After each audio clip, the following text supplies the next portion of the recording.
Bismillahirrahmanirrahim. Assalamualaikum warahmatullahi wabarakatuh.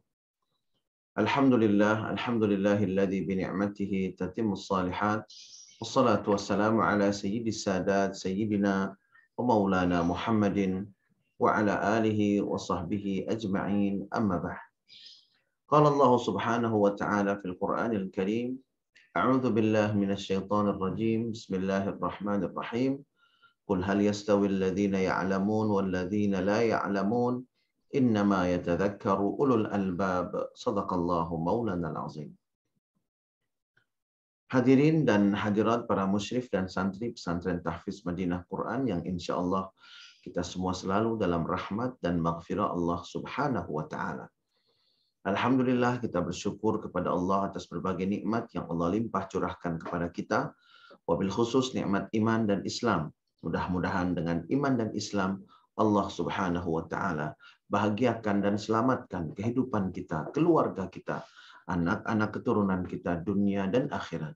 Mudah-mudahan dengan iman dan Islam, kelak Allah Subhanahu wa Ta'ala anugerahkan kepada kita husnul khatimah, dan mudah-mudahan dengan iman dan Islam, kelak Allah Subhanahu wa Ta'ala pertemukan kita dengan kekasih hati kita, Nabi besar Muhammad sallallahu alaihi wasallam, meraih syafaat beliau, berkumpul bersama orang-orang yang saleh di dalam surganya Allah Subhanahu wa Ta'ala. Amin. Amin. Amin. Ya Allah, ya Rabbal Alamin. Jamaah rahimakumullah, sebelum kita mulai taklim kita pada kesempatan pagi hari ini, mohon berkenan untuk membacakan suratul Fatihah untuk nenek kami, yaitu Ibu Hajjah Siti Salamah, yang saat ini dalam proses terapi. Mudah-mudahan Allah Subhanahu wa Ta'ala memberikan kesehatan, Allah Subhanahu wa Ta'ala mengangkat penyakitnya, Allah Subhanahu wa Ta'ala menjadikan penyakitnya sebagai pelebur dan penggugur dosa-dosanya. Dan kita mendoakan mudah-mudahan Allah berkahi kesehatan kita, sehingga semakin sehat tubuh kita, semakin istiqamah ibadah kepada Allah Subhanahu wa Ta'ala. Ala hadhihi niyat wa likulli niyatin salihah. على أن الله يشفي مرضانا ومرضى المسلمين شفاء عاجلا شفاء كاملا شفاء لا يغادر سقما وإلى حضرة النبي محمد صلى الله عليه وسلم الفاتحة. أعوذ بالله من الشيطان الرجيم. بسم الله الرحمن الرحيم. الحمد لله رب العالمين الرحمن الرحيم مالك يوم الدين إياك نعبد وإياك نستعين اهدنا الصراط المستقيم صراط الذين أنعمت عليهم غير المغضوب عليهم ولا الضالين آمين آمين آمين يا الله يا رب العالمين. Jamaah rahimakumullah, alhamdulillah pada pagi hari ini kita kembali bersama Al-Qur'anul Karim, penuntun dan pembimbing kehidupan kita. Sinar yang menerangi kehidupan kita. Sumber dari segala sumber keberkahan bagi kehidupan kita di dunia dan di akhirat. Yang memberikan kepada kita peta kehidupan yang akan menghantarkan kita menuju kebahagiaan dan keselamatan di dunia dan di akhirat. Jamaah rahimakumullah, pada pertemuan sebelumnya kita melihat sebuah alur yang begitu jelas dan begitu indah di dalam rangkaian ayat-ayat suci Al-Qur'anul Karim yang kita lewati ayat demi ayat dengan menafsirkannya, memahami makna-maknanya, dan mudah-mudahan insya Allah kita jadikan prinsip dan pembimbing kehidupan kita. Jamaah rahimakumullah, kita bisa lihat bahwa Allah Subhanahu wa Ta'ala memberikan tuntunan kepada siapapun yang menginginkan kebaikan dalam kehidupannya. Di antaranya adalah dengan menjaga 6 hal. Dan ini terdapat pada surah Al-Baqarah juz yang kedua ayat 177. Keenam hal ini merupakan sumber kebaikan. Dan kebaikan ini bukan kebaikan yang sempit, tapi kebaikan yang luas, yang tidak hanya mencakup kebahagiaan di dunia, kebaikan di dunia, tetapi juga kebahagiaan dan kebaikan di alam akhirat. Sehingga jamaah rahimakumullah, pikiran dikatakan sempit kalau hanya berpikir duniawi. Pikiran baru dikatakan luas kalau dia memikirkan duniawi dan ukhrawi. Kemudian keinginan dikatakan sempit jika keinginan itu hanya melulu ingin mencapai suatu yang sifatnya duniawi. Dan keinginan itu menjadi keinginan yang luas dan mulia, manakala keinginan itu mencakup keinginan duniawi dan ukhrawi. Termasuk kehidupan kita. Kehidupan kita dikatakan sempit jika seseorang dalam kehidupannya ini hanya berorientasi dunia. Namun kehidupan seseorang dikatakan lapang, manakala orientasi kehidupannya adalah dunia dan akhirat. Jamaah rahimakumullah, keenam hal yang merupakan sumber kebaikan yang dijelaskan Allah dalam Al-Quranul Karim itu, yang pertama adalah iman, kemudian yang kedua adalah infak, kemudian yang ketiga adalah sholat, yang keempat adalah zakat, yang kelima menepati janji, dan yang keenam sabar dalam berbagai kondisi. Ini merupakan 6 sumber kebaikan yang sangat luas maknanya dan sangat luas manfaatnya ketika seseorang menjaga keenam hal itu di dalam kehidupannya.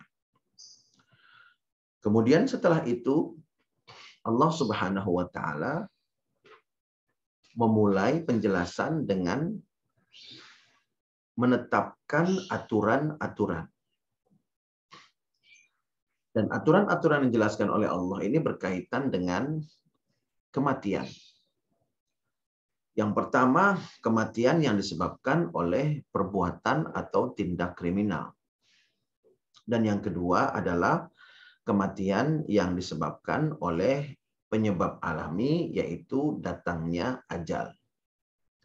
Jamaah rahimakumullah,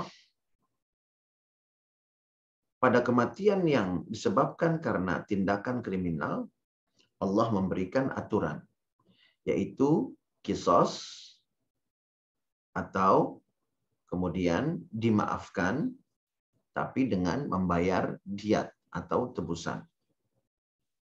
Dan ini alhamdulillah sudah kita jelaskan pada pertemuan yang lalu. Lalu kemudian Allah Subhanahu wa taala menjelaskan lagi tentang masalah wasiat. Jamaah rahimakumullah, ayat tentang wasiat ini terdapat pada ayat ke-180 surah Al-Baqarah juz yang kedua. Allah Subhanahu wa taala mengatur tentang masalah wasiat, di mana pada waktu ayat ini diturunkan belum ada hukum yang mengatur tentang masalah warisan. Jadi ayat ini diturunkan untuk merubah kebiasaan yang ada pada waktu itu di dalam masyarakat di mana Rasulullah SAW hidup. Pada waktu itu jamaah rahimakumullah, kebiasaannya adalah jika seseorang meninggal dunia dan meninggalkan harta warisan, maka harta itu semuanya diberikan kepada anak-anaknya. Orang tua yang masih hidup tidak mendapatkan bagian. Dan kemudian kerabat juga tidak mendapatkan bagian. Nah, karena itu kondisi ini diubah oleh syariat Islam sehingga tidak semuanya kepada anak, tetapi orang tua dan kerabat juga mendapatkan bagian. Sekali lagi, ini sebelum diturunkannya hukum waris. Namun setelah diturunkannya hukum waris, maka tentunya jamaah rahimakumullah, kita mengacu kepada hukum waris yang sudah ditetapkan oleh Allah Subhanahu wa taala di dalam Al-Qur'anul Karim.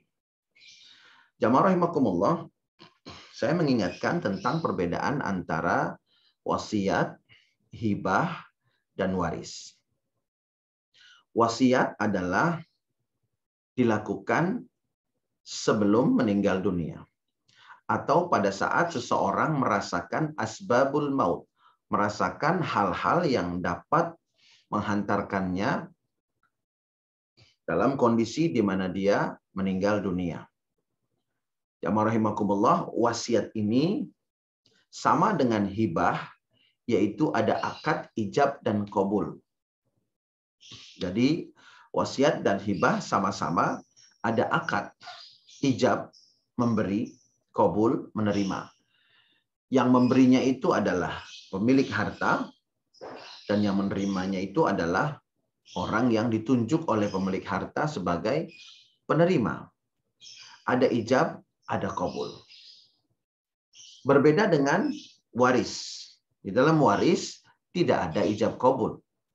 Karena jamaah rahimakumullah, pemilik harta tidak bisa mengatur berapa besar untuk si fulan, berapa besar untuk si fulan. Tetapi aturan itu sudah ditetapkan oleh Allah Subhanahu wa taala.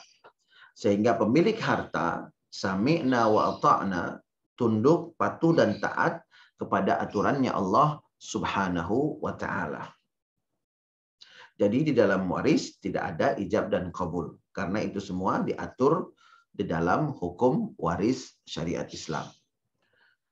Kemudian jamaah rahimakumullah, wasiat ditetapkan sebelum meninggal, sama dengan hibah ditetapkan sebelum meninggal. Sedangkan waris berlaku setelah meninggal. Kemudian mengenai berpindahnya kepemilikan. Jamaah rahimakumullah, untuk wasiat berpindahnya kepemilikan sama dengan waris, yaitu harta yang diwasiatkan atau harta yang diwariskan baru sah menjadi milik daripada orang yang menerima wasiat atau ahli waris setelah pemilik harta itu meninggal dunia. Namun untuk hibah, kepemilikan itu berpindah kepada orang yang dihadiahkan atau menerima hibah dalam keadaan pemberi hibah itu masih hidup. Jadi ini beda antara wasiat, waris, dan hibah dari sisi jamaah rahimakumullah, kapan berpindahnya hak kepemilikan harta tersebut. Wasiat dan waris, kepemilikan atas harta itu sah setelah pemilik harta meninggal. Tetapi hibah berlaku pada saat pemilik harta masih hidup. Bahkan langsung berpindah kepemilikan manakala pemilik harta sudah menghibahkan kepada penerima hibah. Jamaah rahimakumullah. Lalu mengenai batasan. Untuk wasiat, batasannya adalah maksimal 1/3 dari harta yang diwariskan. Lebih dari 1/3, maka wasiat tersebut tidak boleh dilaksanakan. Karena bertentangan dengan syariat Islam. Maksimum 1/3. Lalu kemudian untuk waris, jamaah rahimakumullah, sudah ada besaran-besaran yang ditetapkan di dalam syariat Islam. Tidak boleh kurang dan tidak boleh lebih. Artinya ada batasannya, sama dengan wasiat. Nah, untuk hibah, jamaah rahimakumullah, karena sifatnya hadiah, maka jamaah rahimakumullah, untuk hibah tidak ada batasannya. Hanya saja jamaah rahimakumullah, ketika seseorang memberikan hibah, kemudian berlaku tidak adil, maka disinilah muncul faktor resikonya. Ketika dia memberikan hadiah, kemudian terjadi ketidakadilan, maka jamaah rahimakumullah, kesalahan ini adalah yang menanggung pemilik harta yang menghadiahkan harta itu. Namun ketika mengikuti aturan syariat, mengikuti hukum waris, maka orang itu akan terlepas dan terbebas dari kesalahan-kesalahan karena ketidakadilan. Di dalam hukum waris sudah ditetapkan bagian-bagiannya.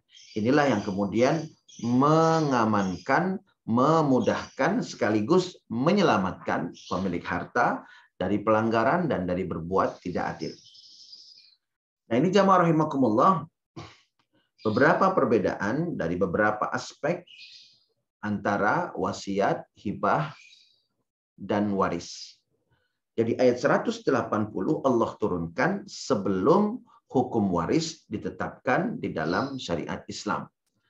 Setelah hukum waris ditetapkan, maka ayat 180 ini tentunya mengacu kepada aturan-aturan yang ada di dalam hukum waris syariat Islam. Kemudian jamaah rahimakumullah, setelah itu Allah Subhanahu wa taala mengingatkan ketika seseorang sudah memberikan wasiat, maka kalau wasiat itu sesuai dengan syariat, kalau wasiat itu tidak menimbulkan kemudaratan, tidak boleh diganti atau diubah oleh siapapun. Faman baddalahu ba'da ma sami'ahu fa innama ismuhu 'alal ladzina yubaddilunah. Kalau ada orang yang merubah wasiat itu setelah dia mendengarkan wasiat itu, maka dosanya adalah terhadap orang yang berani-beraninya mengubah wasiat tersebut. Jamaah rahimakumullah, namun pada ayat berikutnya, ayat 182, Allah menegaskan, barang siapa yang khawatir ada ketimpangan yang dilakukan secara tidak sengaja oleh pemilik harta, atau ada ketidakadilan yang dilakukan secara sengaja dan sadar oleh pemilik harta, maka jamaah rahimakumullah, seseorang itu harus memperbaikinya. Tentunya ini adalah orang yang mengerti dan berkompeten. Harus memperbaikinya. Fa aslaha bainahuma.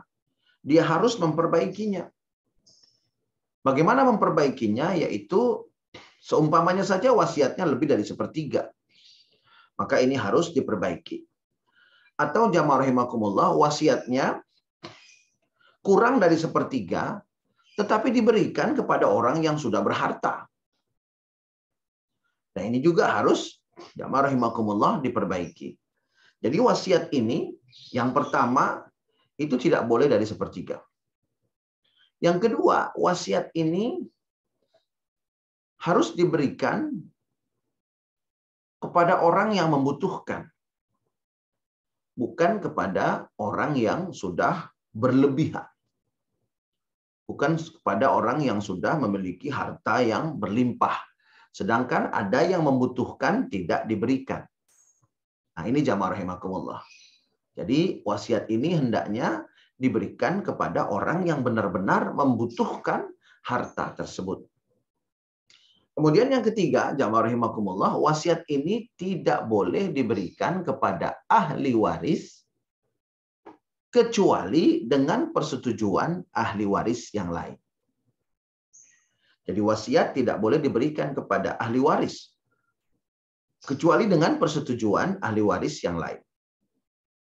Seumpamanya seseorang berwasiat kepada salah satu anaknya bahwa rumah yang dia tinggali itu untuk dia. Nah, jamaah rahimakumullah, ini adalah wasiat. Yang pertama tetap wasiatnya tidak boleh lebih dari sepertiga. Kemudian yang kedua, wasiatnya itu diberikan kepada orang yang membutuhkan. Dan yang ketiga, jamaah rahimakumullah, wasiat ini tidak boleh diberikan kepada ahli waris kecuali dengan persetujuan ahli waris yang lain. Jadi ketika suatu wasiat diberikan kepada ahli waris yang lainnya tidak mengetahui sama sekali, maka jamaah rahimakumullah dalam madhab imamuna al-imam Syafi'i, wasiat itu pun menjadi batal.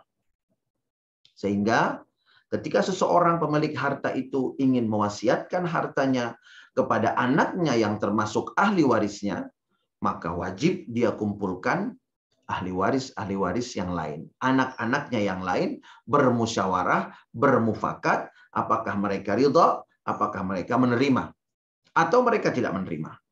Kalau seandainya mereka ridha dan menerima, saya sangat sarankan agar kesepakatan itu dituangkan di dalam suatu bentuk surat perjanjian. yang ditandatangani oleh semuanya, dan semuanya itu memegang naskah daripada surat perjanjian itu untuk menghindari konflik dan gesekan di masa-masa yang akan datang. Karena tanpa surat itu barangkali jamaah rahimakumullah, kalau hanya secara lisan, pada waktu itu mereka belum butuh. Namun kemudian waktu berjalan, kehidupan mengalami perubahan, mereka kemudian membutuhkan. Nah, ini bisa memicu permasalahan. Namun insya Allah ketika semuanya sudah menyaksikan, semuanya sudah menandatangani, dan semuanya juga sudah memegang naskah daripada surat perjanjian dan kesepakatan tersebut, maka insya Allah hal ini yang berpotensi menimbulkan konflik bisa diminimalisir. Nah, jamaah rahimakumullah, ini aturan dari Allah Subhanahu wa taala. Jadi ketika ada seseorang yang memberikan wasiat kemudian timpang atau tidak adil, maka itu harus diperbaiki. Diperbaiki artinya fa'aslah bainahum. Di dalam ayat 182 fa'aslah bainahum. Maka hendaknya ada orang yang memperbaiki hubungan mereka. Pertanyaannya, mereka ini yang dimaksud Allah siapa? Jamaah rahimakumullah, yang dimaksud Allah memperbaiki hubungan mereka itu antara yang menerima wasiat dengan para ahli waris. Karena ketika harta itu diwasiatkan, praktis bagian ahli waris akan berkurang. Nah, ini memiliki kepentingan jamaah rahimakumullah, sehingga yang diperbaiki hubungannya adalah antara penerima wasiat dan juga para ahli waris. Nah, inilah jamaah rahimakumullah pentingnya kita mempelajari Al-Qur'anul Karim, pentingnya kita ini mempelajari ilmu agama, dan pentingnya kita ini dekat dengan para ulama yang memahami dan menguasai ilmu agama, sehingga apapun yang kita lakukan, kita bisa bertanya terlebih dahulu dengan harapan mudah-mudahan apa yang kita lakukan, pertama sesuai dengan syariat, kedua memiliki nilai maslahat, dan ketiga memiliki nilai manfaat. Jamaah rahimakumullah, ketika ada ketimpangan dalam wasiat, ketidakadilan dalam wasiat, maka ini harus diperbaiki. Pertanyaannya, apa urusannya orang lain dengan harta yang dibagikan atau diwasiatkan oleh pemiliknya sendiri? Apa urusannya? Jamaah rahimakumullah, ini masalahnya bukan urusan pribadi, tetapi ini masalahnya diatur di dalam syariat Islam. Jadi manakala para ahli waris dengan orang yang menerima wasiat ini kemudian mempertanyakan mengapa wasiatnya seperti itu, mengapa wasiatnya seperti itu, kok tidak adil, kok timpang, dan lain sebagainya, baik dilakukan dengan sengaja ataupun tidak dilakukan dengan tidak sengaja, maka harus ada yang memperbaiki. Dan yang memperbaiki ini adalah orang yang berkompeten. Dijelaskan bahwa wasiat itu umpamanya lebih dari sepertiga. Atau kemudian diubah, dimusyawarahkan lagi, dirembukan lagi bagaimana bisa menemukan titik temu antara penerima wasiat dan para ahli waris. Dan tentunya ini semua jamaah rahimakumullah bukan hanya sekedar tergantung pada kemampuan orang yang diminta sebagai mediator tersebut. Tetapi jamaah rahimakumullah, masalah waris ini akan sangat cepat selesai dan menjadi sangat simpel manakala para ahli waris, penerima wasiat, itu betul-betul memahami, konsisten, komitmen, taat, tunduk, dan patuh kepada hukum syariat. Ini akan menjadi simpel dan membawa berkah. Namun sebaliknya, ketika para penerima waris, kemudian penerima wasiat, mereka tidak paham, mereka tidak tahu, mereka tidak mengerti, kemudian mereka gunakan perasaannya, mereka gunakan pendapat-pendapatnya, jamaah rahimakumullah, ini kemudian berubah menjadi rumit, menjadi meruncing, dan kemudian hilanglah kebaikan dari harta yang ditinggalkan. Padahal Allah dalam ayat 181, jamaah rahimakumullah, ayat 180, 181, 182, kaitannya dengan wasiat ini menyebutkan bahwa yang ditinggalkan itu harus bernilai kebaikan. Ini terdapat pada ayat ke-180 di awal penjelasan Allah tentang masalah wasiat. Hendaknya harta yang kalian tinggalkan itu menjadi sebuah kebaikan, bukan menjadi sebuah keburukan.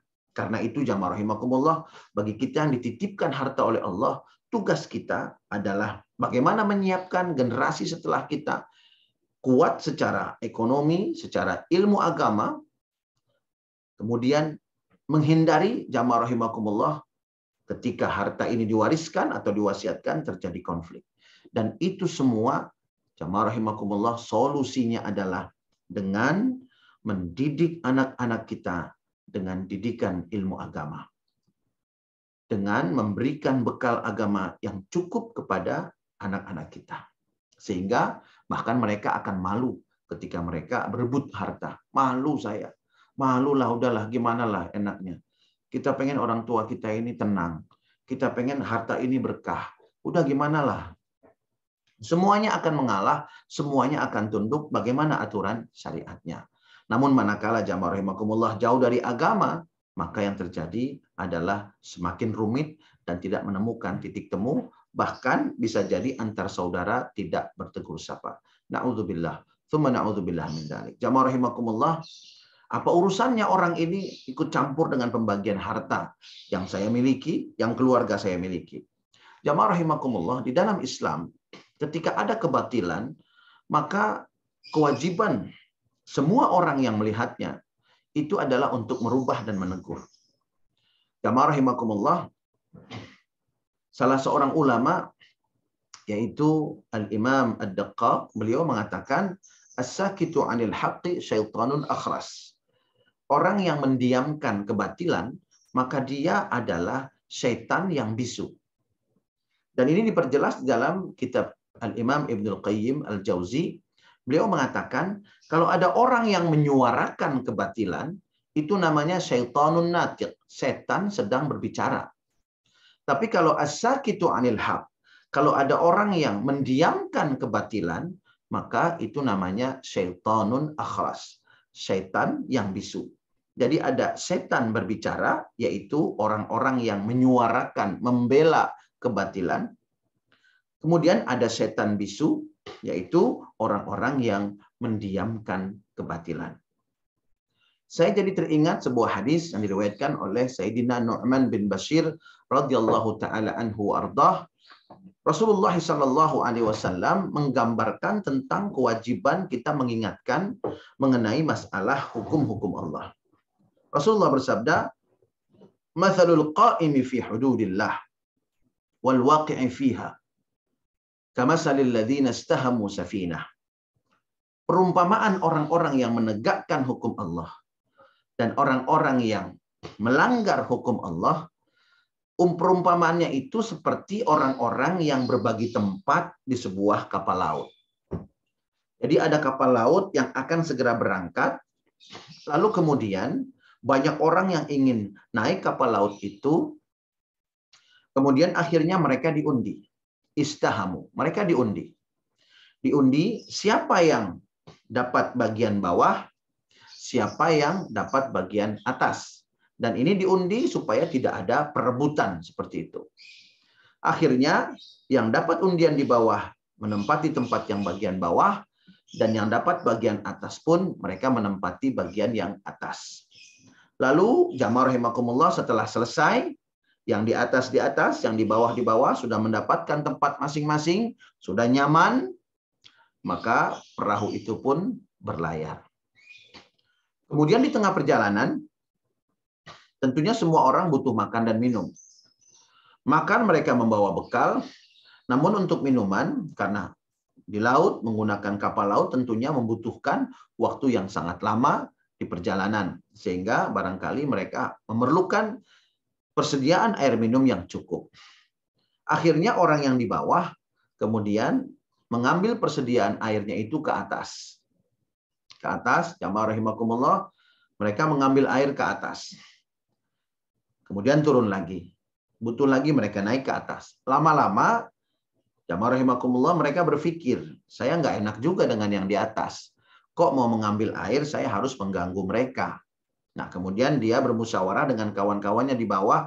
bagaimana kalau kita lubangi saja sedikit bagian bawah kapal ini, sehingga nanti masuk airnya dan kita tidak mengganggu lagi orang yang ada di atas kita. Kita nyaman, mereka juga nyaman. Nah, jamaah rahimakumullah, ini perumpamaan orang yang berada dalam kebatilan, orang yang mendiamkan kebatilan. Rasulullah kemudian mengatakan, kalau seandainya didiamkan orang yang ada di bawah itu, melubangi kapal itu, didiamkan, padahal masing-masing sudah memiliki tempat yang nyaman di atas dan di bawah.